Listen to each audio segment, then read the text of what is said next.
Assalamualaikum warahmatullahi wabarakatuh.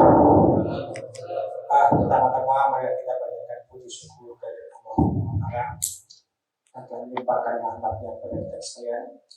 Sehingga pada subuh hari ini kita bisa bertemu dalam rangka program yang sedikit agak panjang, mempersiapkan calon pemimpin masa depan. Pemimpin masa depan harus datang dari masjid, Cuma kita belum memulainya. Sekarang kita mulai. Ceritanya kan begini. Masjid Imam Bukhari ini ada paling sering mengadakan subuhan, kultum. Suatu saat kemudian tidak hadir orangnya, saya disuruh disuruh kasih ceramah. Memang kerja saya ceramah di seluruh dunia, tapi bukan masalah agama, masalah sunatullah. Pengetahuan. Katanya orang, agama tanpa ilmu lumpuh, ilmu tanpa agama buta. Jadi agama ini harus didukung oleh ilmu pengetahuan. Karena kita tidak didukung oleh pengetahuan, maka teknologi kita impor dari luar, betul ya? Karena kita tidak bisa membuat mesin, maka orang asinglah yang buat, kita beli. Bahkan untuk khotbah kita beli alat-alatnya dari luar itu. Kenapa? Kita terlambat menguasai ilmu pengetahuan. Terlambat. Tidak usah khawatir, karena pada akhir zaman kita akan menguasai katanya. Jika ada janji Tuhan, bahwa akhir zaman nanti Islam akan menguasai dunia. Kita mulai dari sekarang di masjid. Kenapa? Kayaknya.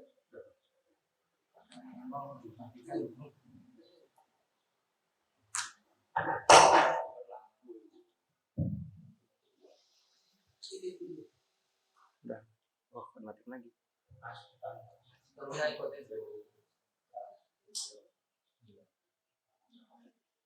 Yang ini. Udah keluar. Ini keluar. Ya, sebelumnya. Yang ini Sudah. Selesai.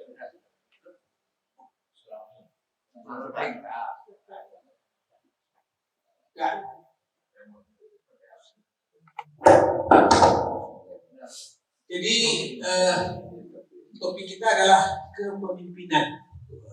Kenapa kepemimpinan ini? Katanya orang, kita banyak tantangan tentang pemimpin ini. Ada mengatakan kita krisis kepemimpinan. Pertanyaannya apakah betul? Ya, jawabannya betul. Buktinya apa? Kita pernah punya pemimpin 30 tahun tidak ganti-ganti. Kenapa? Sulit menggantinya. Karena tidak ada yang berhasil melebihi diri dia. Itu pertanda kita minim dalam pemimpin. Bahkan ada lagi belum sampai 5 tahun sudah dilereni. Itu juga tanda-tanda bahwa kita mengalami krisis. Betul lah. Bahkan ada menteri belum 2 tahun sudah diganti malah. Ini di mana salah mas? Padahal yang sudah pilihan yang terbaik. Berarti kita mau mengalami krisis. Ya. Belum lagi kena kasus. Yang jumlahnya tidak terhingga jumlahnya. Itu berarti memang kita mengalami krisis dalam hidup. Makanya kenapa negeri kita kaya tapi utangnya banyak? Memang kesulitan. Siapa yang salah? Apa sebabnya? Sebabnya kenapa? Kita belum merdeka baru 70 tahun. Amerika sudah berapa ratus tahun, kita belum. Jadi karena kita baru merdeka, wajar kalau kita belum berhasil. Wajar. Jadi siapapun menjadi presiden sekarang tidak akan mudah menyelesaikan masalah karena begitu rumitnya negeri kita ini. Itu siapapun jadi presiden kita sokong saja. Ya, samping kita kritik juga supaya lebih baik.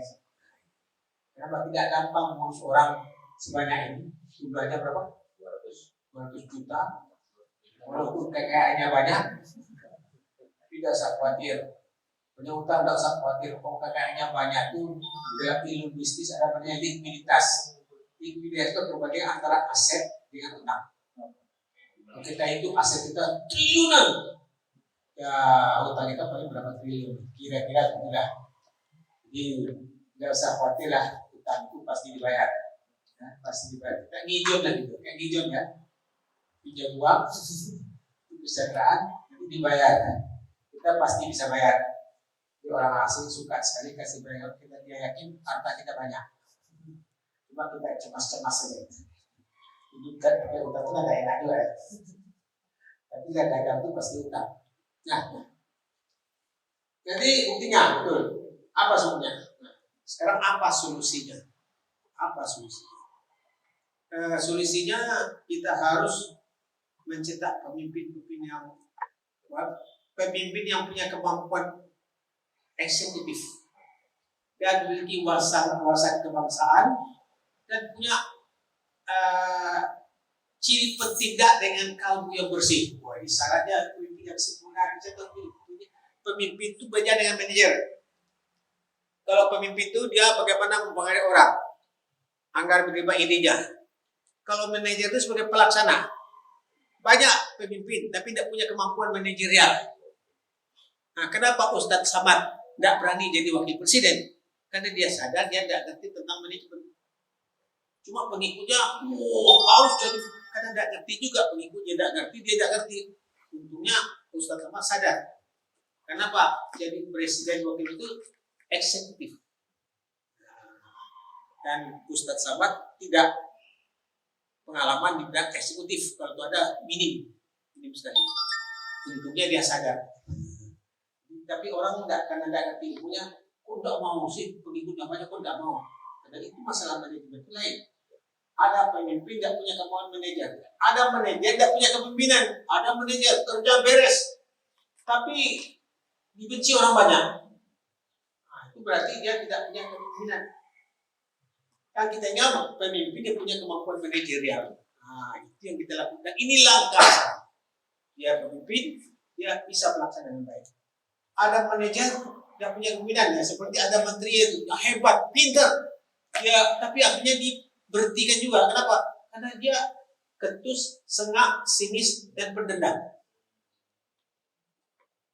Oleh karena itu yang kita kira pemimpin yang punya kemampuan manajerial dan manajer yang punya kepemimpinan. Itulah. Lantas apa lagi? Memiliki wawasan kebangsaan. Apa itu? Mencintai negeri ini. Tidak bisa disogok sama orang asing. Serahkan ini, kasihkan aja. Itu berarti tidak memiliki wawasan kebangsaan. Lebih menguntungkan orang asing daripada rakyat sendiri. Itu perlu kita ingatkan. Kita harus mencintai bangsa ini. Kekayaannya untuk rakyat. Punya wawasan kebangsaan. Lantas ada lagi punya ciri petindak. Petindak itu apa? Action. Kita ini kurang action. Buktinya apa? Banyak terjadi di daerah itu namanya siap, sisa anggaran pembangunan. Menghabiskan saja tidak bisa. Menghabiskan uang anggaran tidak bisa. Kenapa? Kurang action. Karena untuk menghabiskan diperlukan teknik tertentu, keterampilan tertentu. Saya pernah dapat proyek dari Bappenas, tapi Dignas tidak bisa mencairkan. Tidak punya kemampuan bertindak. Jadi harus punya kemampuan bertindak, action. Lantas apa? Kalbu yang bersih. Nah, ini yang jadi masalah bagi kita sekarang. Nah, kita ingin mencetak pemimpin yang punya kemampuan eksekutif, yang punya wawasan kebangsaan, dan punya ciri bertindak dan kalbu yang bersih. Imam Ghazali mengatakan, sengsara sebuah kaum apabila pemimpin punya penyakit kalbu. Jadi kalau kita sekarang masih belum bagus, karena banyak pemimpin sekarang apa? Iri, dendam, ambisius, untuk adu domba, ada orang itu. Jadi jangan harap bangsa ini akan maju selama masih ada orang sakit kalbu.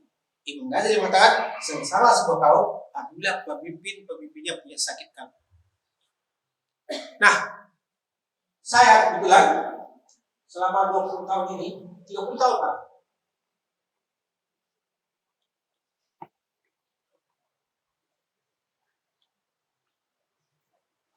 Saya dulunya ada 7 orang pendekar keliling dunia, mulai ke Perancis, ke Paris, ke London, ke Aceh sampai Timur Timur.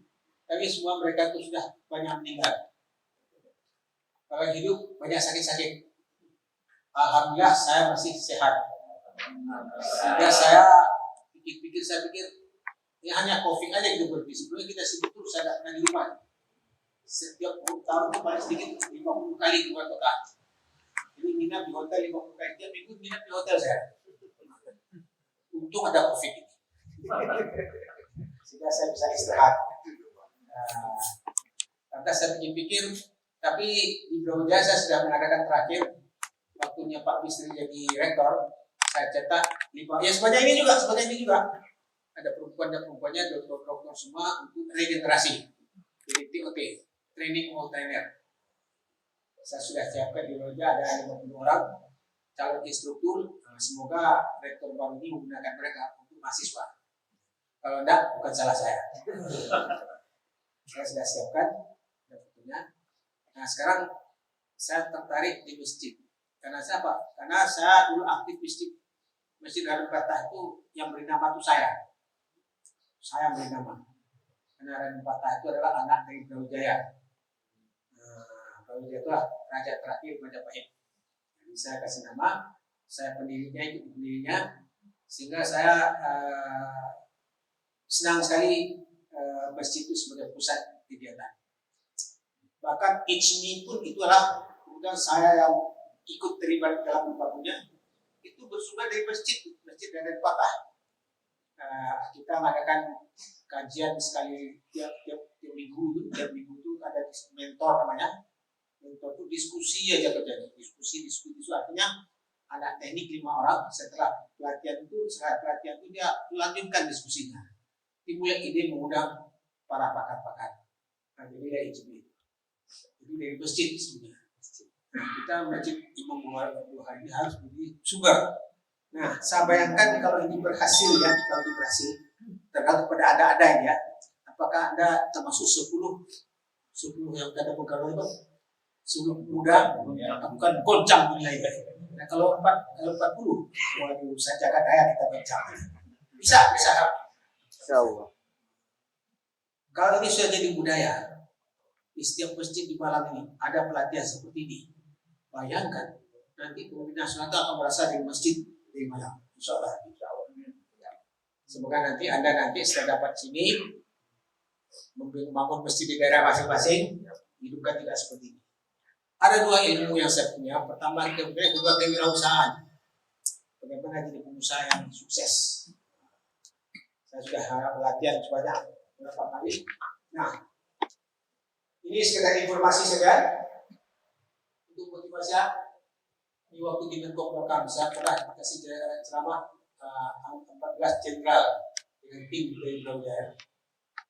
Ini di Paris. Nah, seperti ini jumlahnya, seperti ini persis. Nanti ada masuk foto, nanti habis ini kita foto bersama, nanti masuk dalam album saya. Tapi harus sampai tuntas, ya? Ya. Ini sekarang sudah ada banyak pejabat-pejabat sekarang. Ini di Bangkai, Bangkok. Nah, ini di Kairo sama Korea itu waktu jadi terbesar 2 kali saya berada di sana. Mungkin ada Ustaz Somad di sana. Ini di Kairo 2 kali. Ini di London, pertemuan PBIC dunia. Ya, seperti Anda sekarang ini. Jadi Anda itu sama dengan mereka di sana. Oleh itu jangan sampai disia-siakan kegiatan ini. Ini pejabat-pejabat Garuda MC Airways, direktur-direkturnya. Kita latih juga. Ini di Fakultas Kedokteran UI, dosen-dosennya kita latih seperti ini juga. Tapi 3 hari, pagi sampai sore. Ini di Rumah Sakit Ulin Banjarmasin. Ini Rumah Sakit Cipto yang terbesar di Asia. Semua kepala rumah sakit ikut, semuanya ikut. Ini Rumah Sakit Sumber Waras yang ikut juga. Air di Timur dengan pengusaha di Timur. Ini di Yogyakarta, ini di Riau, ini di Balikpapan, ini Bali, di Surabaya. Ini Angkatan Laut Kodikal, Komandan Kemuaran Agak seperti Anda ini saya berikan. Anda sudah sama dengan kolonel itu. Beri saya minta Anda serius tulis, kita ada serius. Gratis kan? Mereka mahal bayarnya. Ini namanya zakat ilmu. Ini di Balikpapan.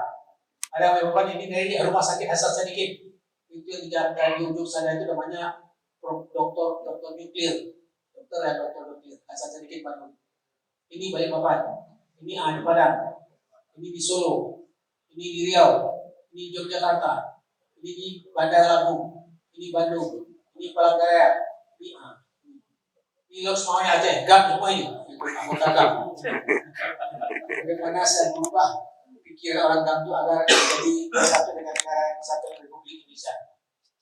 Ini di Semarang, ini di ujung Pandang, ini di Palembang, ini Banyumasin. Nah, ini ada kewirausahaan. Ini perusahaan minyak. Ini di Surabaya Bali. Bayarnya 16 juta. 4 hari 4 malam. Tapi nginapnya di hotel, tidak pakai hotel. Ini bank, manajer bank Medi. Ini bank Mandiri.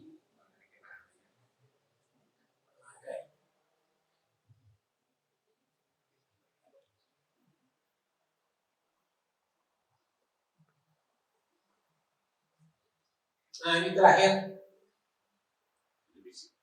Nah ini pelatihan calon instruktur.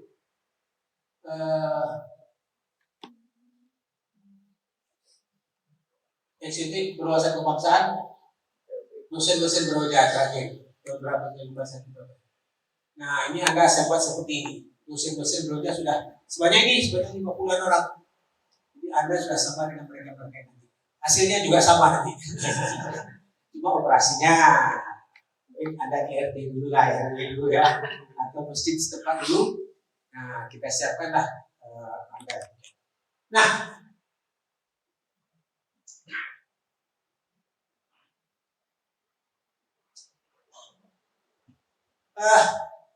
Masa depan kita cerah. Badai pasti berlalu.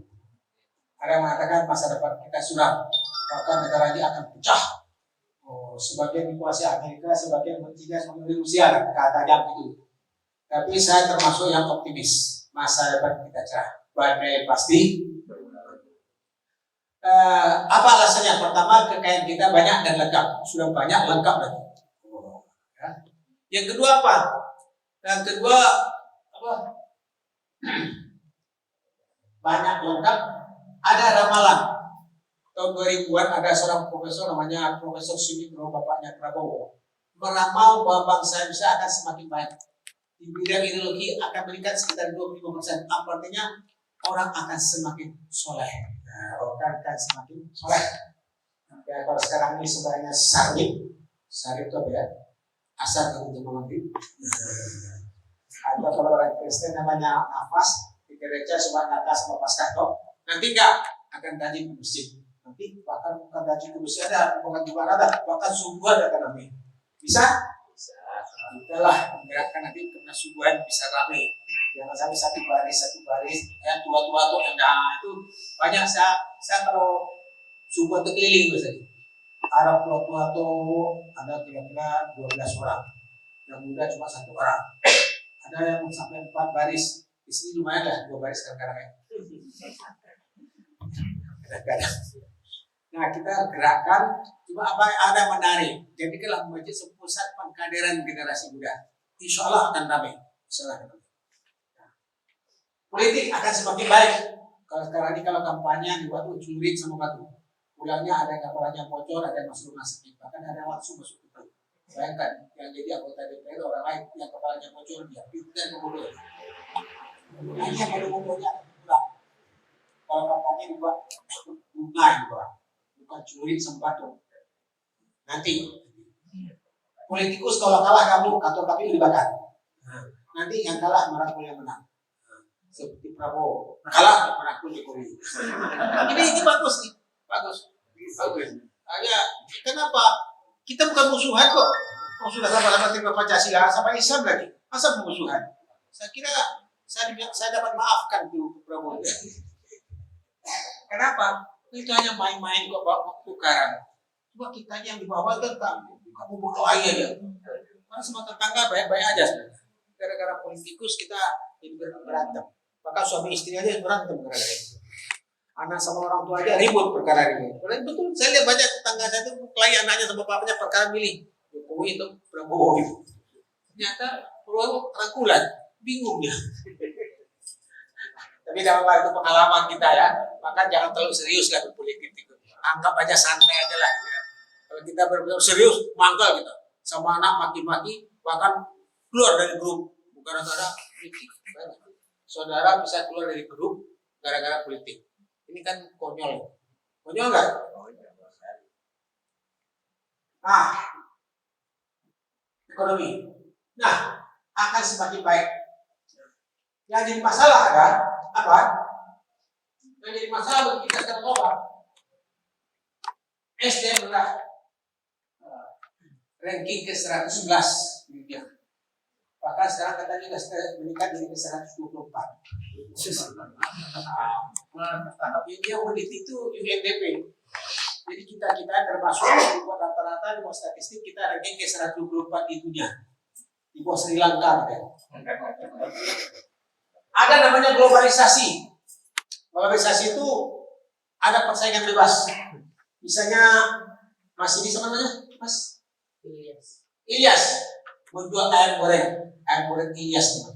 9 kemudian ada orang Amerika menjual ayam goreng di depannya itu tidak boleh dilarang. Apanya ayam goreng Ilyas kalau bersaing dengan ayam goreng Amerika berani? Menang apa kalah? Harus berani dan harus bilang menang. Harus bilang menang, walaupun kalah. Sudah mulai dong. Ayam goreng Suharti sudah saya yang Kentucky Fried Chicken. Udah baca. Di mana-mana ada Kentucky Fried Chicken. Itulah globalisasi. Nah, solusinya apa? Ada solusinya bagaimana kita menjadi mampu bisa berani bersaing dengan asing. Walaupun dengan Cina, walaupun dengan Tiongkok, harus bisa bersaing. Bisa? Bisa? Bisa tidak bisa? Harus? Bisa? Bisa. Cuma bagaimana caranya gitu. Ada namanya filsafat. Filsafat itu bagaimana kita memahami sesuatu yang tidak mengerti dengan sesuatu yang kita mengerti. Anda pernah nonton film Mahabharata? Salah satu bab yang sangat terkenal dalam cerita perang Bratayuda. Masih ingat? Waktu perang akan digelar di mana kode etik perang. 1, Sais tidak boleh dibunuh. Sais itu apa? Kusir. 2, tukang bawa bendera tidak boleh dibunuh. 3, tukang kenderang tidak boleh dibunuh. 4, sesama kesatria tidak boleh dikeroyok. Tapi kesatria boleh dikeroyok sebab prajurit. Apa? Saya akan cari ada kesatria. Jadi pendekar. Anda pernah nonton film kungfu? Tahu bedanya ada pendekar dengan pesilat biasa? Kalau pendekar itu dibanting 7 kali masih hidup. Kalau pesilat biasa disenggol saja pikir. Kita ingin jadi pendekar itu pesilat biasa. Harus jadi pendekar. Dibanting 7 kali masih hidup. Kalau dalam film itu kalau yang pesilat biasa itu mainnya cuma sekali, yang mati tidak main lagi. Tapi kalau pendekar sampai akhir film dia main, betul tak? Ya, lakon. Cuma pendekarnya ada 2, ada lakon, ada bandit. Lakon kuat, tapi tidak memiliki kasih sayang, itu namanya kekejaman. Bandit itu kan kejam, dia kuat, tapi tidak memiliki kasih sayang. Kasih sayang tanpa kekuatan itu kelemahan. Apa? Pengemis. Baik-baik, tidak punya kemampuan. Yang bagus, kuat, memiliki kasih sayang. Itu namanya Wiro Sableng. Jadilah Wiro Sableng guru bangsa, pendekar yang otot kuat banget. Masalahnya pemimpin kesatria, wirausaha. Wirausaha itu orang yang mau konsentrasikan diri untuk meningkatkan nilai-nilai. Misalnya, Mas siapa namanya? Akbar menjual ayam goreng, omsetnya 1 juta satu hari. Setelah 5 tahun tetap saja 1 juta. Itu bukan pengusaha, itu hanya sekali cari makan supaya ada kelaparan. Yang namanya pengusaha, tahun pertama omset 500.000 satu hari, tahun kedua 1 juta, tahun ketiga 4 juta, tahun keempat sudah punya cabang 5, itu baru pengusaha. Yang banyak enggak? Tahun pertama omsetnya 1 juta, tahun kedua 250.000, tahun ketiga 100.000, tahun keempat masalah. Ada perusahaan seperti itu? Itu tidak ada gen pendekarnya, tidak ada. Nah sekarang bagaimana kita mencetak pendekar-pendekar? Gimana cara mencetak pendekar? Ada saya siapkan jadi pendekar betul. Otot kawan, minimal dalam pemikiran.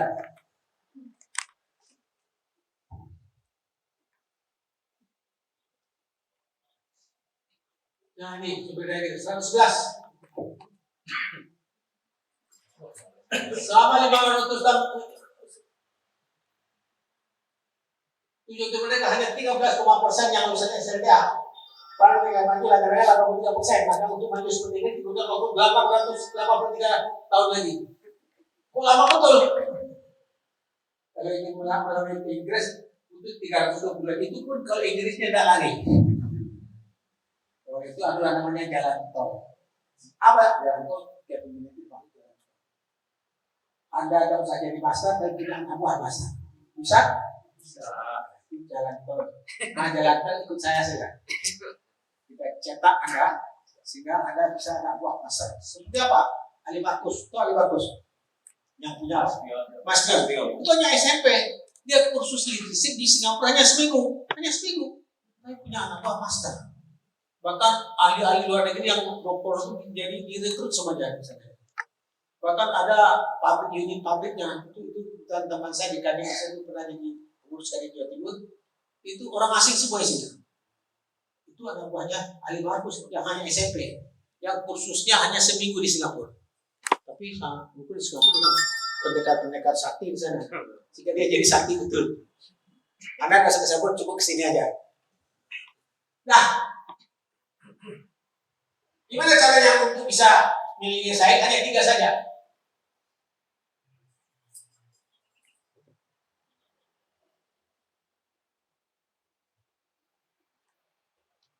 Nah, pengetahuan, keterampilan, dan sikap mental.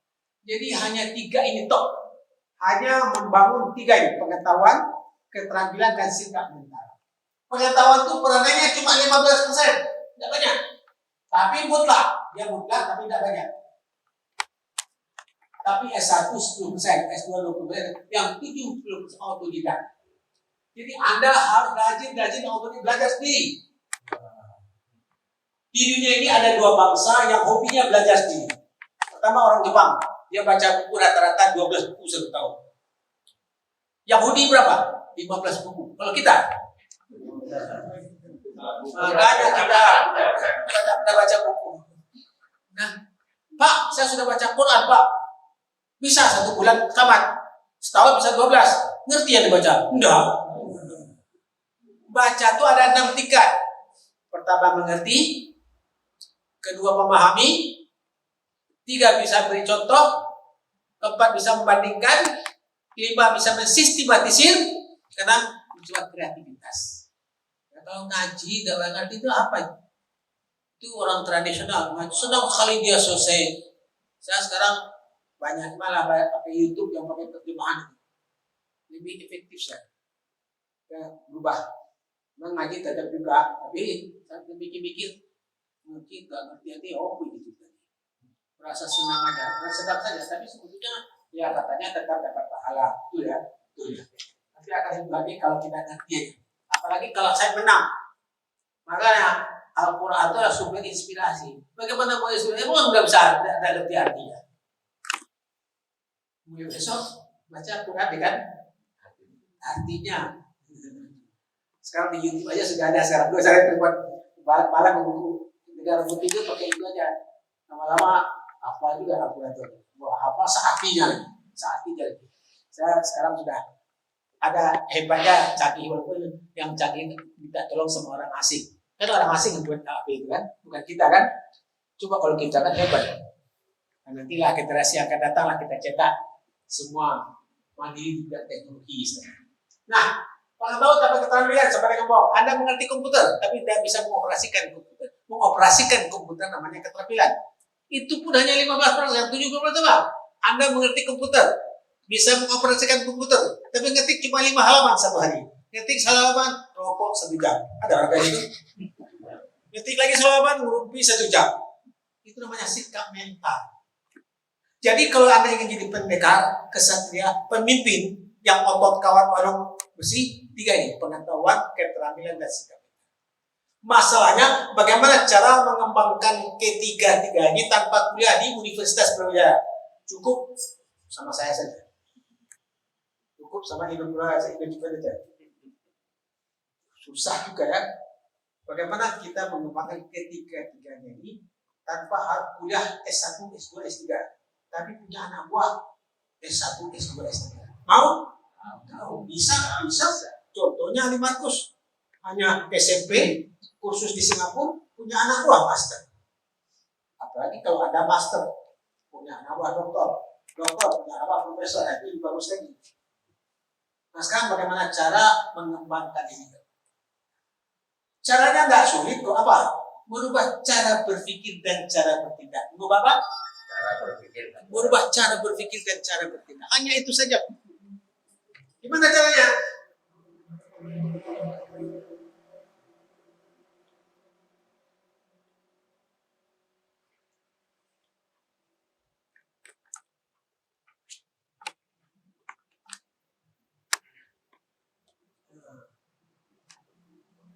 Ngerti dan senang berorganisasi, hanya itu saja. Bisa nggak ya? Ngerti dan senang berorganisasi. Cara bertindaknya apa? Ya ikut organisasi lah. Kalau mahasiswa bisa senang, bisa kelompok-kelompok diskusi, organisasi apa saja lah. Tapi jangan organisasi gelap. Organisasi gelap. Organisasi yang tidak jelas anggaran dasarnya, tidak terdaftar, nanti ketangkap nanti. Jadi saya sarankan kalau ada organisasi tanya, siapa pengurus ini? Terdaftar nggak di pemerintah? Legal atau tidak? Jangan sampai organisasi ini bergerak dalam menggulingkan negara. Jangan. Nanti kalau ketangkap nanti menyesal nanti minta maaf nanti. Ya? Ikutlah organisasi yang legal. Jadi senang mengerti dan senang berorganisasi. Ya? Cara apa? Kalau ikut organisasi, kalau rapat datang lebih awal. Pulang, jangan datang terlambat, pulang cepat di kantor bilangan. Nah, jangan. Itu hanya merubah cara berpikir aja. Datang lebih awal. Kalau rapat ngomong, jangan datang dulu dengan yang pulang. Tadara dia kayak anggota DPR dulu. Harus ngomong. Itu untuk jadi pemimpin hanya itu. Kalau Anda ngomong, Anda latihan menendang. Sama dengan latihan menendang, kan seperti main bola. Lihat bola tuh. Tidak menendang, tidak bisa main bola. Kalau lihat bola toh harus menendang. Jadi kalau Anda ngomong itu Anda dalam pelatihan ini akan saya buat tugas. Jadi pada akhir sesi ada waktu 15 menit, yang 3 menit disuruh membuat pertanyaan. Bisa bertanya, bisa berkomentar, bisa membantah kalau berani. Harus berani. Itu tugas Anda. Tulisan di kertas, semua harus tulis nanti. Saya waktu 3 menit tulis. Itu berarti Anda sudah ikut menendang. Akhirnya ilmu sudah masuk ke kepala Anda. Bukan hanya masuk kiri keluar kanan. Jangan sampai metodenya itu masuk kiri keluar kanan. Apalagi ngantuk-ngantukan. Sudah tidak masuk, tidak keluar. Nah, oleh karena itu kita harus masuk diadap. Caranya apa? Buat pertanyaan, bisa bertanya, bisa berkomentar, bisa membantah, bisa menyampaikan ide. Terserah. Ditulis. Oh itu harus buat kertas semua. Saya bantu 3 menit saja. Anda latihan menendang, keluar pikiran, tertulis. Itu sudah sama dengan latihan memimpin. Sudah latihan praktek memimpin, bukan hanya dengar tok, dipraktekkan. Nah, organisasi. Ya. Di Amerika ada sebuah penelitian, 85% para manajer yang sukses dan mereka waktu jadi mahasiswa jadi aktivis. Aktivis. Ganjar Prabowo itu waktu mahasiswa aktif di GMNI. Anies Prabowo aktif di HMI. Jadi gubernur ya, karena aktif. Jadi ikut organisasi itu penting. Ya. Tapi jangan organisasi itu, nanti dia sekolah. Zaman saya pun bisa. Sekolah itu lama baru lulus. Karena aktif jadi saya pernah jadi ketua dewan dulu di Brawijaya. Tapi lama baru lulus. Sekarang nggak boleh lagi. Jadi aktif boleh, sekolah juga harus jalan. Ya. Jangan tidak lama. Lantas apa? Suka catat mencatat. Nah, Karena ada kerjasama, ada proses kerjasama dengan orang mencatat. Apa? Budaya catat mencatat. Catat mencatat sekarang sudah canggih, pakai WA sudah semuanya tercatat semua. Data lengkap. Hanya apa saja kita bisa melalui WA sekarang, di Google. Juga catat mencatat. Harus dipisahkan antara uang kasir dengan uang dapur. Jangan uang dapur masuk kasir, jangan uang kasir masuk dapur. Apalagi uang negara tidak boleh masuk catatan rumah tangga. Ada orang kayak gitu? Uang negara dicatat, masuk ke rumah tangga. Jangan. Berarti catatnya tidak rapi. Tidak rapi. Kalau ibu jadi punya istri, tanya sama mas, uangnya dari mana? Tanya, masukkan. Dari suku ada, jangan ditolak. Masukkan. Jadi istri yang baik nanti jangan sampai dia terjerumus untuk hal yang baik oleh orang jelek. Lantas apa lagi? IT adalah apa? Manajemen. Karena ada proses kita harus memegang tenaga orang lain. Seni dalam memanfaatkan orang itu namanya manajemen. Dia punya waktu, gunakan waktu orang lain. Dia punya keahlian orang lain. Dia punya otak orang lain. Dia punya uang orang lain. Itu manajemen. Jadi berbisnis itu nggak usah pakai modal. Punya ide saja. Dia punya uang orang lain. Coba dipercaya nggak? Nah, kemampuan mempercayai itu namanya leadership. Mas, pinjam uang 100 juta. Jadi ada punya, ini, wah itu baru hebat, baru pengusaha. Kalau pinjam uang 100 juta, jaminannya rumah, anak SMP bisa jadi usaha. SMP tidak usah mahasiswa. Pinjam uang 100 juta, jaminannya rumah. Apa ditawari, Anda butuh uang, segera keluar. Jaminannya apa? Mobil itu apa? BPKB itu. Itu tidak usah. Anak SMP bisa tuh. Tapi kalau pinjam uang 100 juta tanpa jaminan, bagaimana rasanya? Dia kasih tahu. Nanti lanjutan namanya wirausaha setelah ini tamat. Saya kasih lagi rumah. Bagaimana berbisnis tanpa modal bisa punya desa, punya usaha sendiri bisa. Bisa, bukan tidak bisa semuanya. Asal mau belajar aja bisa. Nah, manajemen, kemampuan manajemen. Itu manajemen apa? Karena kita mempengaruhi orang lain. Kita dengan apa? Dengan ide, gagasan, konsep, decision making. Jadi seorang pemimpin itu intinya apa? Harus punya sering mengambil keputusan. Ini leadership. Inti manajemen itu leadership. Karena kita harus memanfaatkan orang lain, kita harus mempengaruhi orang lain kan? Mas, nggak ada waktu. Kita gagal bergerak. Mas, besok datang ya. Oh, sorry ya, nggak ada waktu. Nanti gagal. Mas, pinjam uang 100 juta. Itu namanya kemampuan mempengaruhi orang. Jadi kayak pemimpin, bagaimana kita mempengaruhi orang? Bagaimana orang pinjamkan uang kepada dia 100 juta tanpa jaminan? Kalau itu tidak banyak pemimpin. Pinjam uang pakai jaminan, anak SMP bisa jadi usaha. Apalagi pinjamannya 100 juta, jaminannya 200 juta. Banyak yang nawarkan sekarang. Tapi kalau pinjam uang 100 juta tanpa jaminan, hanya ngomong tok, itu menjadi leader. Bisa? Ingin seperti itu? Harus itu. Juga jadi pengusaha itu tidak perlu pakai modal, apalagi modal dari warisan, tidak usah. Ide saja. Bagaimana caranya? Ikuti laksana. Ide. Setelah punya ide, bagaimana kita menjual ide? Punya pendekatan human research and public research. Intinya adalah komunikasi. Nah, intinya adalah komunikasi. Komunikasi dalam bentuk motivasi. Bagaimana kita motivasi orang agar dia mau bekerja dengan secara optimal, kita motivasi orang. Dengan cara kita membangun orang agar dia termotivasi untuk datang gitu. Ada power di bawah. Seorang pemimpin harus berwibawa. Kalau dia berwibawa dan dilecehkan orang, bagaimana agar kita berwibawa dan bagaimana nanti akan kita bahas pada sesi-sesi berikutnya. Bagaimana ada orang itu berwibawa. Dalam bisnis itu ada namanya pandai, pintar, dan arif. Kalau pandai, ibarat nangkap ikan ketangkap, air dan keluar. Kalau bijak, ikan ketangkap, air dan keluar. Kalau arif, ditaruh aja tangannya ikan yang datang. Itu pengusaha arif. Pemimpinnya arif itu orang datang ke dia. Gimana? Nanti akan saya kasih rahasianya bagaimana caranya berdiri aja kita orang datang. Itu namanya arif. Jadi berwibawa.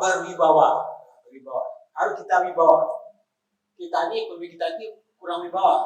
Buktinya apa? Dihujat banyak dihujat aja. Itu kan itu aja gila. Saya tidak berani aku dihujat orang. Sampai kalau dihujat dimaki-maki apa bisa tidur? Tidak bisa tidur. Makanya kalau ada pemimpin dihujat dia tenang itu hebat. Itu pendekar sakit itu. Dihujat tiap hari itu hebat betul. Nah, konflik, style, bagaimana style gaya tergantung pada anak buah dan pekerjaan. Bagaimana menghadapi orang bodoh tapi rajin. Bodoh dia tapi rajin. Kenapa gayanya? Pintar tapi malas. Sudah bodoh, malas pisan. Dibina atau dibinasakan lah. Ya boleh. Ada ilmunya gimana cara menghadapi orang bodoh ini ada ilmu akan kita jelaskan gimana menghadapi orang bodoh. Yang bodoh malas pisan. Seperti negara kita itu kan bodoh malas. Makanya dijajah tidak tahu oleh orang punya satu RT, RW. Dulunya Belanda itu kan satu RW, satu kecamatan ya. Tapi dia menguasai negara kita karena saktinya dia, karena bodohnya kita juga. Tidak apa-apa lah, dia sudah pergi.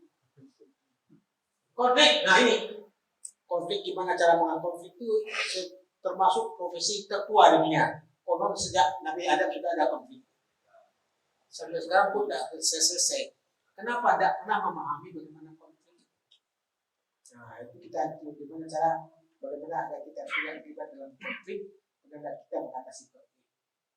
Nah, sifat karakteristik, nah, gimana membangun sifat karakteristik?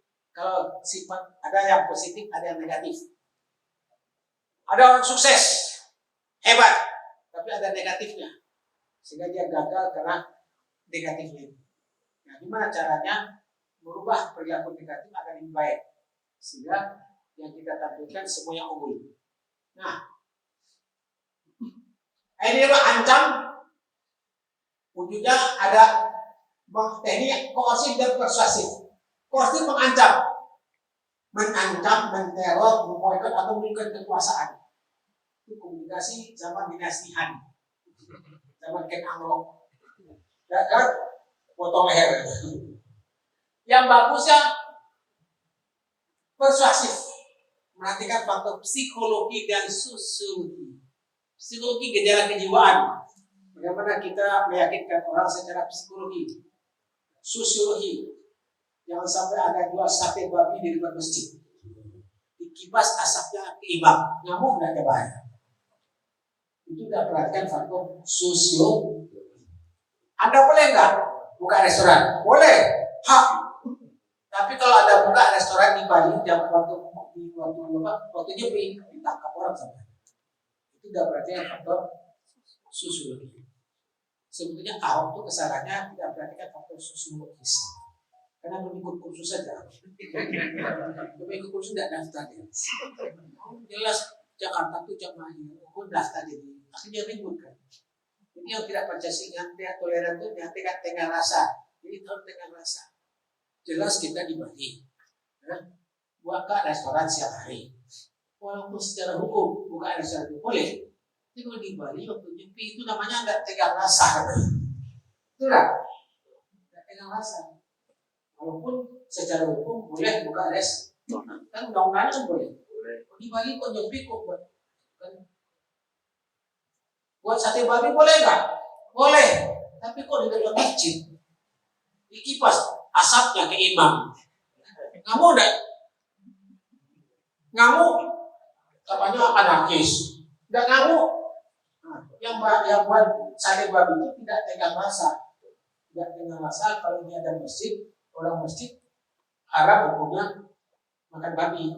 Tapi kan enggak ada, asap kan dari dilarang. Maka pun juga ada.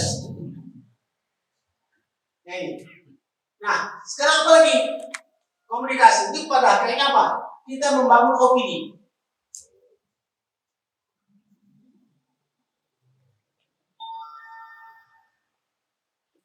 Akhirnya jangan dalam mempengaruhi membangun opini. Agar opini orang itu positif terhadap kita, positif terhadap gagasan kita, positif terhadap produk kita. Kalau ada pengusaha, produk kita. Kalau politikus, idenya. Gimana kita bangun opini orang-orang itu positif lah. Opini ini suatu kekuatan yang maha dasar yang bisa berubah perilaku orang. Karena dia merupakan satu kekuatan yang maha dasar, dia perlu kita kendalikan. Masalahnya bagaimana cara mengendalikan opini. Apa bukti? Opini itu bukan satu kekuatan. Misalnya ada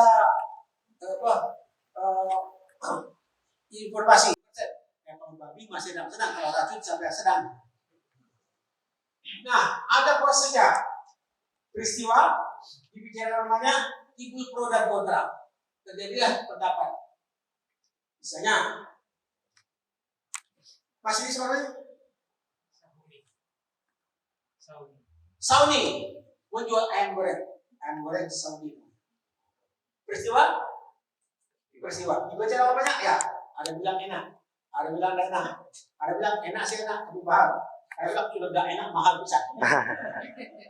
Bisa terjadi? Bisa terjadi? Nah, itu akan terjadi. Misalnya Pak Budi ingin jadi wali kota, peristiwa? Ya. Dibicara banyak, ada bilang cocok, ada bilang tidak cocok. Oh, tidak pantas. Apalagi sekarang ini, kalau presiden dibagi-bagi orang tidak pantas, goblok. Kan ramai itu di WA ya kan, goblok bodoh semua, pembohong, macam-macam lah. Nah itu opini yang harus kita kendalikan. Nah harus tahu bagaimana cara mengendalikannya. Nah opini ini ada macamnya. Niko, semua orang mengatakan yang goreng sauni itu enak. Oh yang bilang enak cuma tetangganya, atau itu pun karena dikasih gratis. Itu selingkuh luas dan jauh. Kemudian aktual, Mas, ayam goreng sauni itu enak kan? Tidak tahu ya, karena enak, kenapa? Saingan. Tidak mau bilang enak, berarti laten. Ada mutu, memang enak, tidak bermutu, ngomongnya enak, padahal tidak enak. Ada kompeten, ada gerakan, Mas, ayam goreng sauni itu enak. Ya enak katanya. Pernah ke sana? Belum. Tentunya geng-geng untuk kepake. Pernah ke sana? Saya sudah 3 kali ke sana. Ada dalam, ada dangkal. Dalam. Merokok apa? Betul. Dikasih gudang garam? Enggak, saya tidak merokok kalau bukan betul. Itu namanya dalam. Saya punya istri. Tiap minggu minta jika di jalan Kalimantan itu ada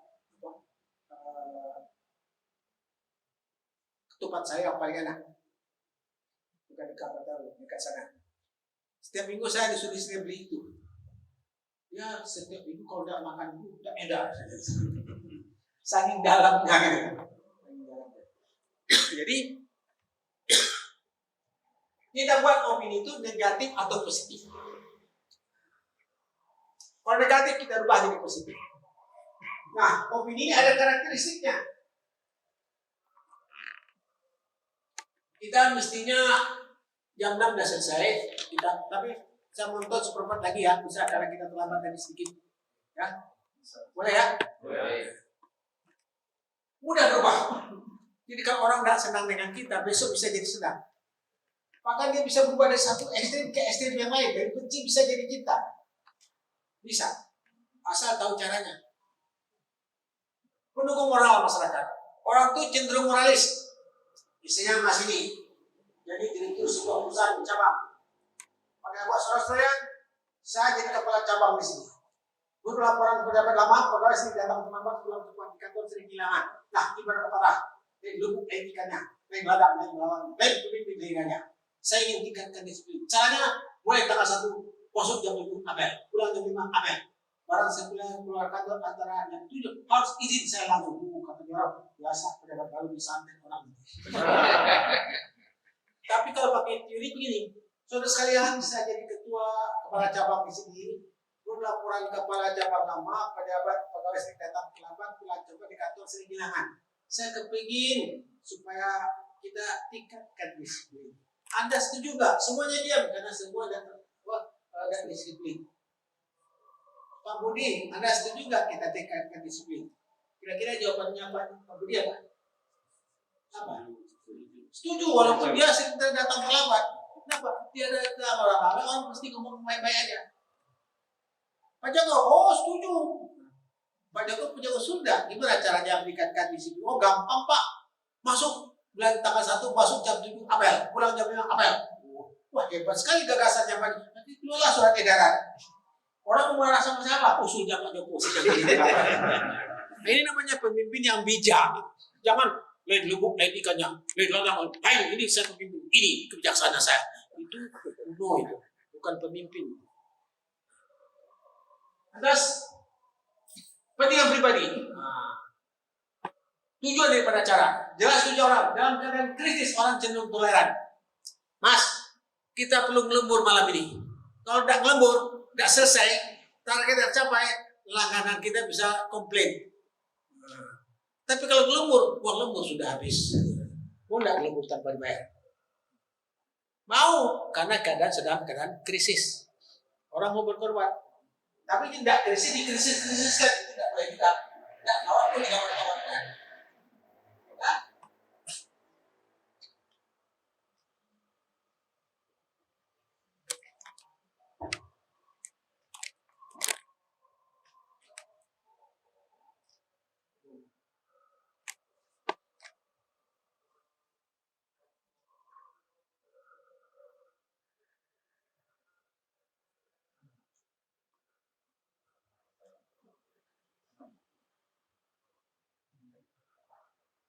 Opini yang ditampilkan Bapak saja akan berbalik. Jadi kalau Anda memfoak orang, tanpa fakta dia akan berbalik daripada sumbernya. Tapi, misalnya A dan B konflik. Lantas ada berita di WA, bahwa si B itu kejelekan-kejelekannya. Orang mengatakan, pasti si B yang buat, si A yang buat, ya kan? Itu belum tentu. Mungkin saja si B saja yang buat, supaya apa?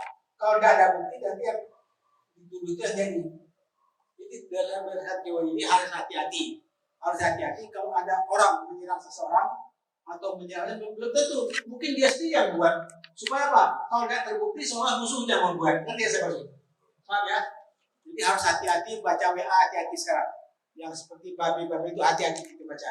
Jangan cepat-cepat kita ngamuk dan emosi. Padahal itu pancingan semuanya. Itulah gunanya ini. Buatan sendiri. Buatan sendiri.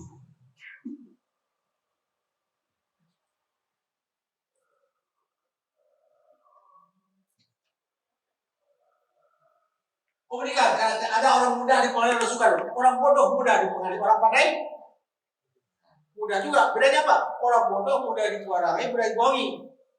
Orang pandai muda dipengaruhi, tapi tidak bisa dibohongi. Cuma kalau kecewa atau punya ambisi, suka menghasut. Jadi situasi bisa sekarang ini adalah kerjaannya orang bodoh yang mudah dihasut oleh orang pandai yang kecewa atau punya ambisi. Kecewa, punya ambisi, ambisius. Ambisius itu menggunakan segala cara. Kecewa, dendam. Diri kita seperti itu. Jangan oleh itu jangan jadi orang bodoh yang mudah dihasut. Jangan jadi orang pandai yang kecewa yang suka menghasut. Pak, gimana Pak? Kita orang pandai kalau kecewa, tidak usah menghasut, kritik saja dengan sehat.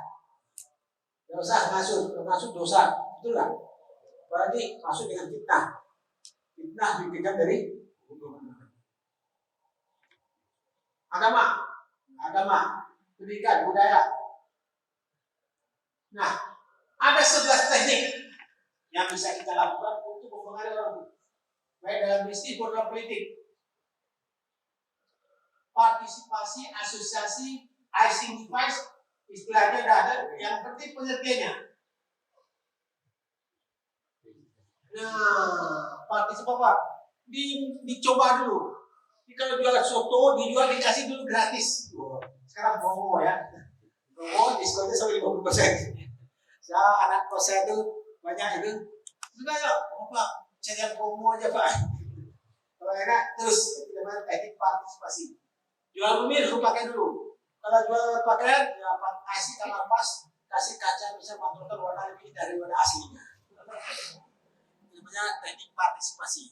Kalau dalam politik studi komparatif itu termasuk game, latihan game itu termasuk model partisipasi yang efektif sekali. Itu teknik partisipasi. Ada asosiasi 9 dari 10 bintang film memakai Lux. Kalau ada ini secantik bintang film pakailah Lux. Makanya sekarang banyak artis-artis setelah menang langsung kontrak iklan. Karena teknik partisipasi asosiasi. Di Batu itu ada restoran. Kalau artis datang disuruh makan di sana gratis, maka buat tanda tangan di sana. Wah, kalau anaknya hebat, datang ramai orang datang karena restorannya artis. Itu teknik asosiasi. Ada teknik IC device, suatu teknik mempengaruhi dengan membuka emosi orang dengan kata-kata yang menyentuh perasaan. Biasanya kata-kata mutiara, hidup tanpa kawan, bagaikan mati tanpa saksi. Daripada hidup berputih mata, lebih mati berputih mata. Tak ada gading yang tak, kalau bukan tak, bukan gading. Apa maksudnya? Itu nama kata-kata. Sekarang banyak sekali pejabat sekarang sudah pakai kata-kata mutiara atau pepatah, kata apa? Pantun. Itu ada gubernur di Indonesia namanya Gubernur Saudara yang hobinya kalau pidato pakai pantun aja. Pantun. Nah, menggugah perasaan dengan kata-kata yang menyentuh perasaan. Ada, oh ya, pipernya ada dibagi deh. Bagi dong, bagi. Mana bagi? Apa? Pipernya bagi kerang. Iya bagi. Waduh, baik.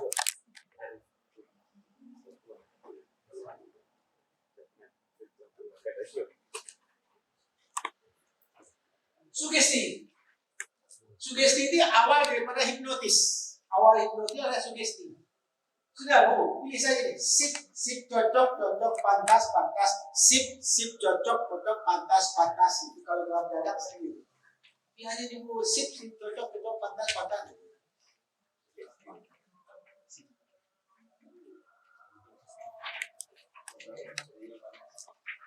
Empati itu teknik pengenalan dengan menggunakan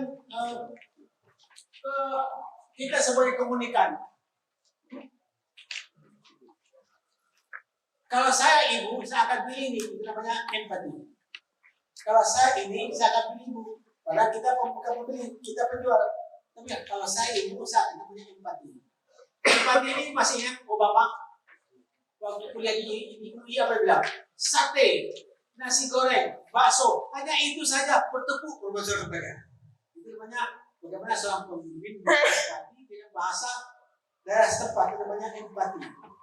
Sehingga bayangkan hanya ngomong sate nasi goreng, Profesor bertepuk. Itu namanya empati. Nah,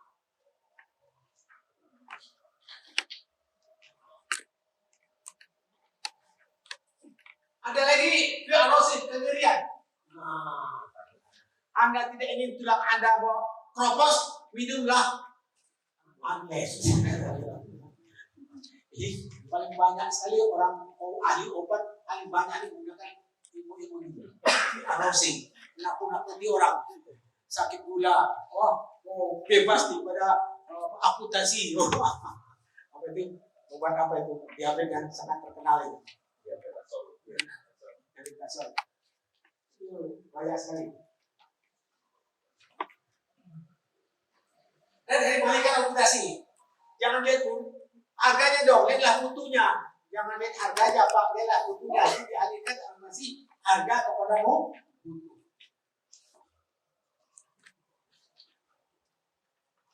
Accept dan device katakan indah, matching itu apa ya? Serasi. Matching, selasi, Bang. Oh, pasangan ini saling mengisi. Wah, kan karena ada sekarang apa? Kalau ini dan ini jadi presiden itu saling mengisi, sangat matching. Wah, itu diungkap banyak kan saya begitu. Pasangan ini sangat mengisi. Yang satu mencukupi kekurangan yang lain sehingga matching. Kata-kata.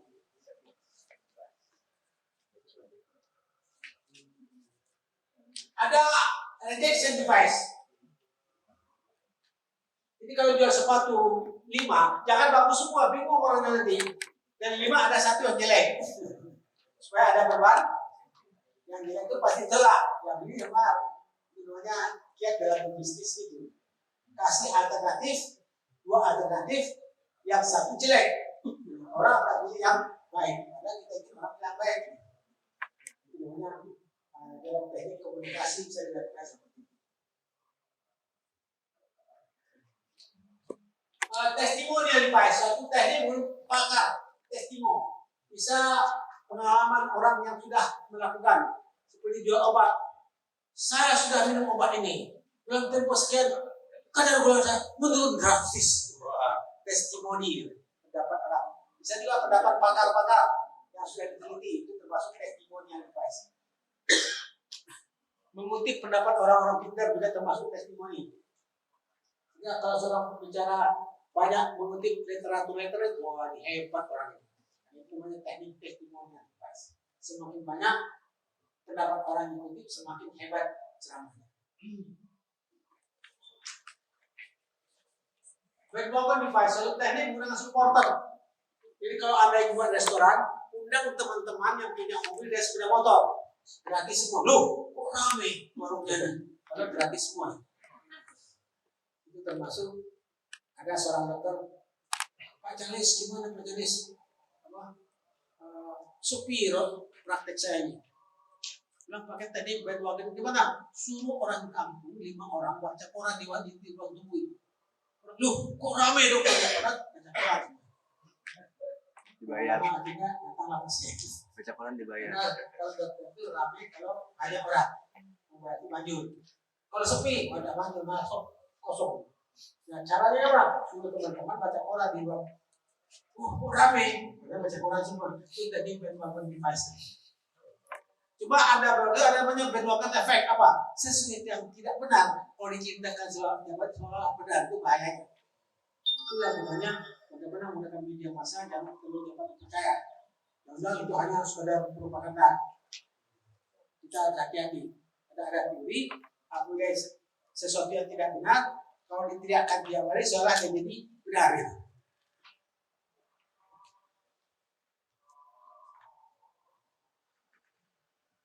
Nah, terakhir hanya 6 langkah. Jadi dalam pemimpinnya ada hanya 6 langkah yang Anda lakukan.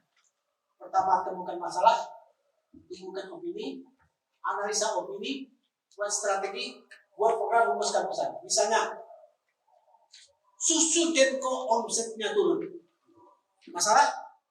Masalah. Apa opininya? Susu Denko mengandung lemak babi. Nah, dianalisa. Lingkupnya luas karena masuk orang. Sehingga orang kompeten, langsung omsetnya turun, langsung orang tidak beli. Lantas apa lagi?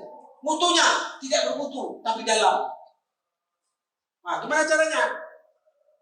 Caranya dimasukkan ke laboratorium susu itu. Betul tidak mengandung lemak babi? Ternyata tidak. Jangan dibuka, tidak benar, tidak. Undang ulama-ulama ke pabrik susu. Disuruh susu diperek, cepat. Besok masuk orang bapak. 7 ulama mencicipi susu Denko. Lalu itu ulama masuk pabrik, susu masuk orang. Akhirnya orang beli susu Denko. Ajinomoto, omsetnya turun. Apa opininya? Mengandung lemak babi. Lingkupnya luas. Kemudiannya aktual. Kompeten. Dan dalam. Karena omsetnya Denko menjauh. Lantas diteliti, betul nggak? Memang dalam proses ada komponen babi, tapi hasil akhirnya ada. Nah ini hanya Gus Dur yang bisa ngomong. Gus Dur, tolong Gus Dur. Ini mau proses memang ada, tapi hasil akhirnya ada. Dia bilang halal, selesai sudah. Karena Gus Dur dianggap orang yang dipercaya. Nah ini cara-cara. Ada apa saja? 6 langkah, hanya 6 langkah. Berapa langkah? 6. Pertama, temukan opini, analisa opini, negatif atau positif, buat strategi, buat mengumpulkan pesan-pesan. Nah pesan-pesan ini lebih dalam pidato, bisa dalam bentuk klarifikasi, baca-baca.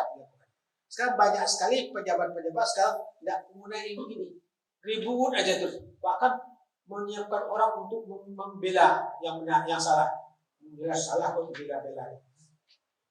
Ini klarifikasi saja baik.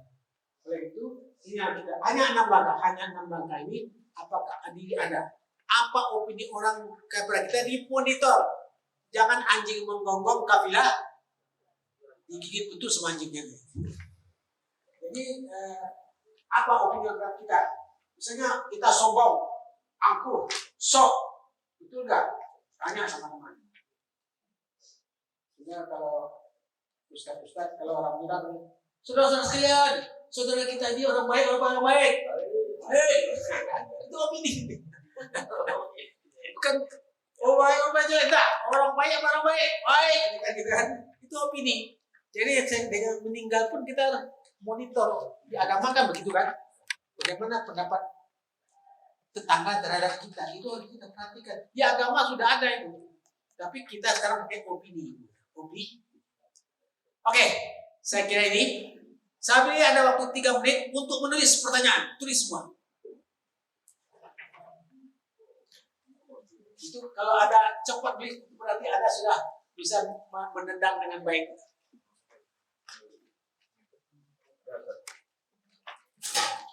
Yang sudah angkat tangan. Baik, terima kasih Ustaz.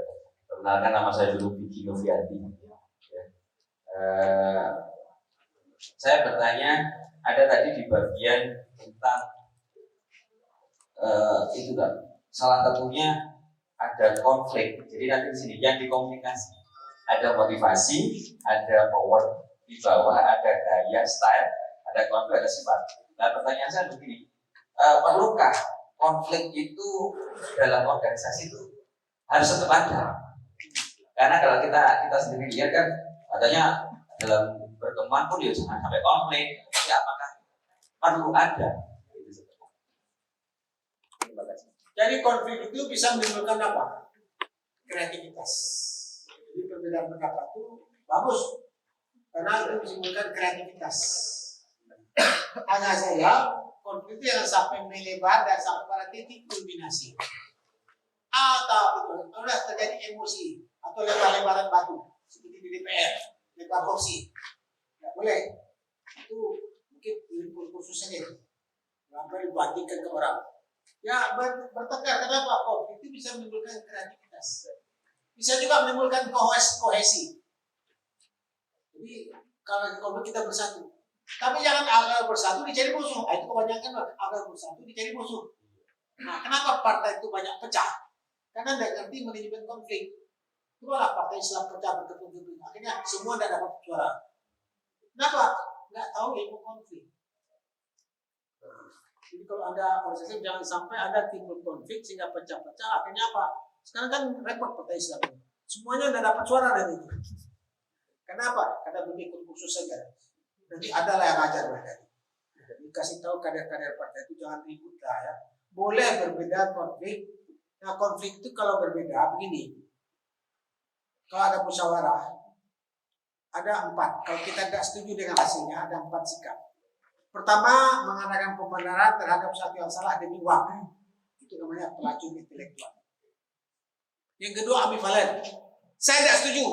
Tapi kalau saya diputuskan, saya setuju. Yang ketiga, walk out. Saya tidak setuju. Saya tidak ikut tanggung jawab. Keempat, saya tidak setuju. Saya keluar. Yang banyak apa? Dua. Nabi tidak itu. Nabi itu ambivalen. Saya setuju, tetap menerima putusan.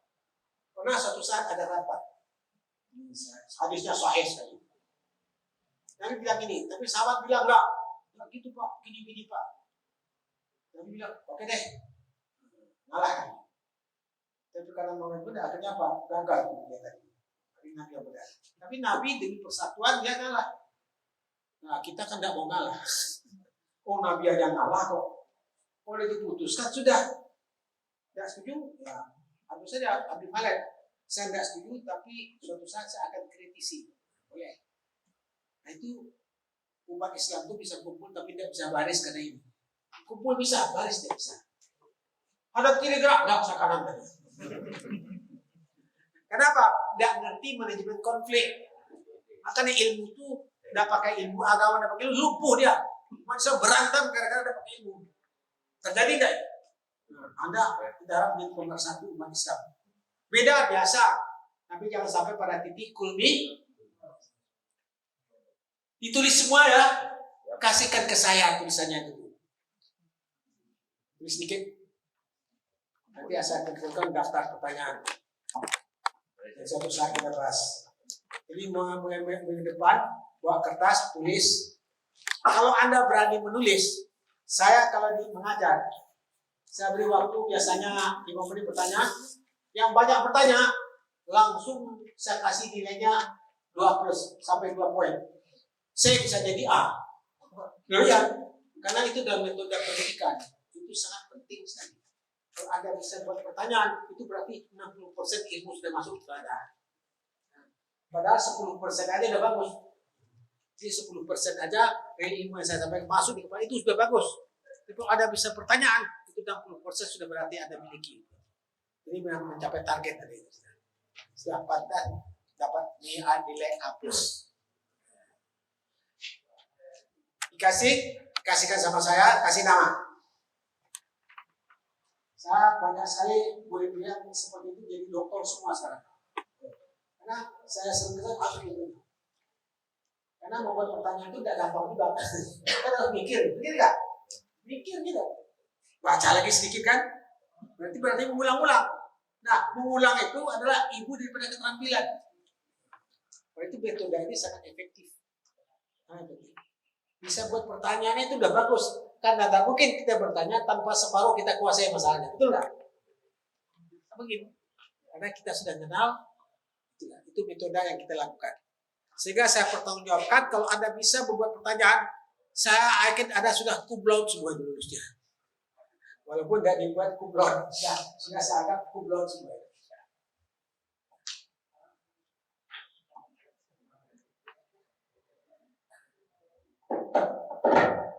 Dulu ada yang mau ngomong silakan. Ya.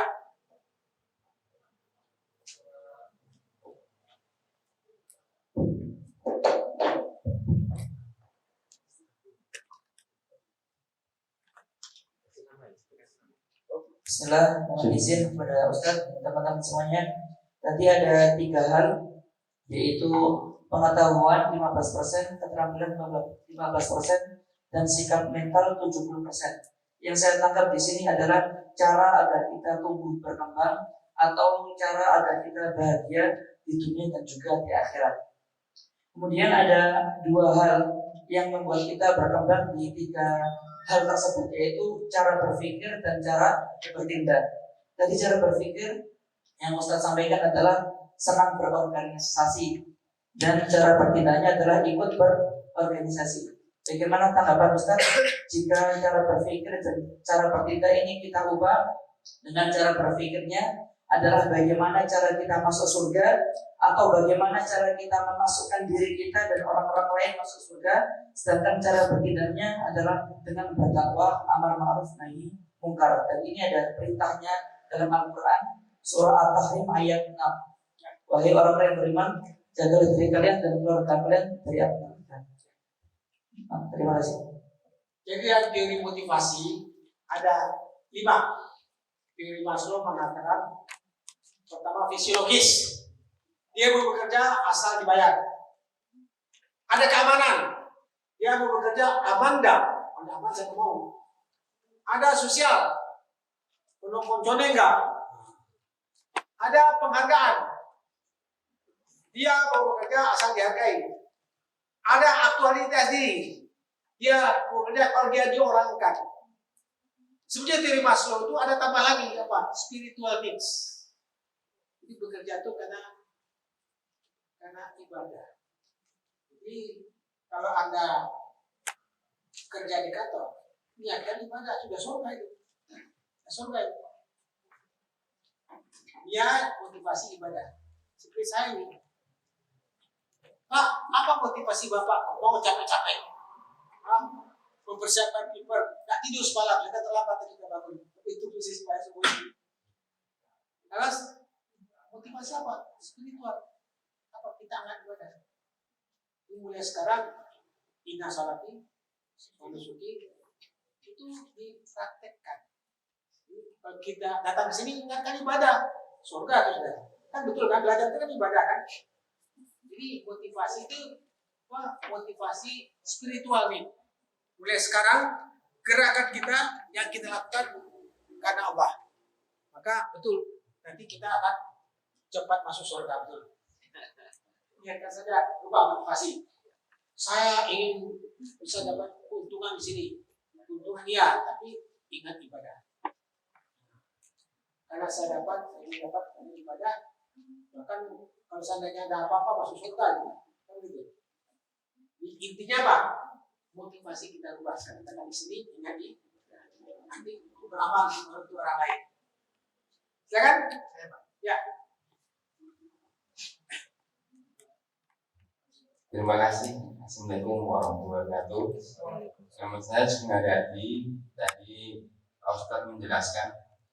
Ini intinya saya minta saran. Tadi dijelaskan bahwa dengan SDM sumber manusia seperti tadi membandingkan mencontohkan bahwa misalkan seorang pengusaha misalkan dengan tadi dijelaskan dengan BPKB sudah dapat itu setingkat SMP sudah bisa. Jadi disebutkan seandainya seorang industri atau manusia atau kita mungkin kita berusaha dengan tanpa BPKB itu baru suatu pengusaha yang sukses. Jadi minta masukan ini seperti apa tanpa BPKB. Terima kasih. Jadi pengalaman saya begini, saya pernah punya percetakan. Kalau ada pesan saya kirim ke Surabaya, saya punya teman di sana. Baik awalnya. Ada kebiasaan saya. Biasanya saya tulis bayar sebulan kemudian. Dan saya kebiasaan sebelum sebulan sudah saya bayar. Suatu saat saya dapat bisnis di Jakarta, harganya sampai 500 juta, saya dapat jawab. Bilang, Mas, saya butuh dana 500 juta. Saya tidak punya jaminan, bisa bantu nggak? Saya punya proyek ini. Oke, mana program Anda? Saya pernah mengadakan pelatihan di Bali. Hotelnya harus bayar dulu. Uang. Terus saya punya kantor di Bali. Punya uang untuk kontrak kantor. Gimana caranya saya punya kantor, punya pegawai tanpa dibayar? Bisa nggak? Bisa. Dan saya lakukan dan berhasil. Saya telepon ketua Kadin, Pak Bade, bagaimana kalau kita kerjasama? Oke, apa? Kita ingin mengadakan pelatihan di Hotel Bali Beach. Hotel kita 5. Oh iya. Kita bicara pada. Pokoknya Bapak siapkan kantor. Ada pendaftaran, terima. Siapkan satu petugas untuk menerima pendaftaran, sekretaris. Oh siap. Apa modal? Saya kasih 10% harga daftar. Oh senang jalan. Ada kegiatan, dapat 10%. Saya nggak saya bayar. Saya telepon lagi Hotel Bali Beach. Saya ingin pakai hotel ada 3 hari dengan makan siang sama stay 2 kali. Tapi tidak sampai ke rumah muka. Saya kerja sama Kadin. Oh Kadin, oh ya. Kadin itu kan punya power, itu ilmu leadership. Kadin itu kan punya power. Oh ya. Pak Made, oh ya Pak Made saya kenal ya. Jadi tolong siapkan kalau ada yang mendaftar di Bali Beach, diterima Pak ya. Oh siap. Apa hasil? Dapat 10%. Oke. Saya dapat uang dan punya 2 kantor. Tidak pakai modal. Hanya ngomong toh. Ilmu negosiasi. Jadi saya ajarkan kemana ilmu negosiasi. Ada ilmu negosiasi di mana ngomong toh dapat duit tanpa bisa. Hampir semua saya lakukan di Sumbule Aceh. Padahal saya tidak kenal orang, saya hanya telepon aja. Tidak kenal orang, kalau kenal kan mendingan. Tidak kenal. Hanya daripada menyusun kata-kata sehingga dia tersugesti terima. Hanya tidak kenal orang, hanya main telepon saja. Tapi orang ada ilmunya. Wah ini kepentingan dia juga. Bagaimana gambarkan bahwa ini kepentingan dia. Jadi bisa. Kerja buat kapal modal itu bisa. Cuma gimana cara ngomongnya gitu. Oke? 11 teknik itu bisa dilakukan. Arah ilmu power. Saya punya legitimate power apa? Dengan kamar dagang dan terus kaget dua kita ngomong tadi dia kenal. Itu udah power tuh. Sehingga hotelnya nggak usah pakai, padahal biasanya harus pakai uang muka gitu hotelnya. Ini nggak pakai uang muka. Hanya mendengar dia kerjasama dengan Kadin. Kali juga udah saya mengadakan di hotel paling hotel hebat, punya wibawa juga. Saya telepon lagi balik pos. Pak balik pos, saya ingin pasang iklan di sana. Cuma ada permintaan, ada terima pendaftaran ya. Oh ya siap. Jadi anunya nanti bayar iklannya dengan pembayaran yang datar. Oke siap. Mana pakai modal? Pakai modal hanya modal cuma perangko. Sakit, ibarat saudara kata 100 lumayan 30 aja sudah BNP. Bisa? Masuk akal? Bisa dilakukan? Bisa atau tidak? Bisa? Bisa, tidak bisa, harus bisa. Sekian, terima kasih. Assalamualaikum warahmatullahi wabarakatuh. Waalaikumsalam.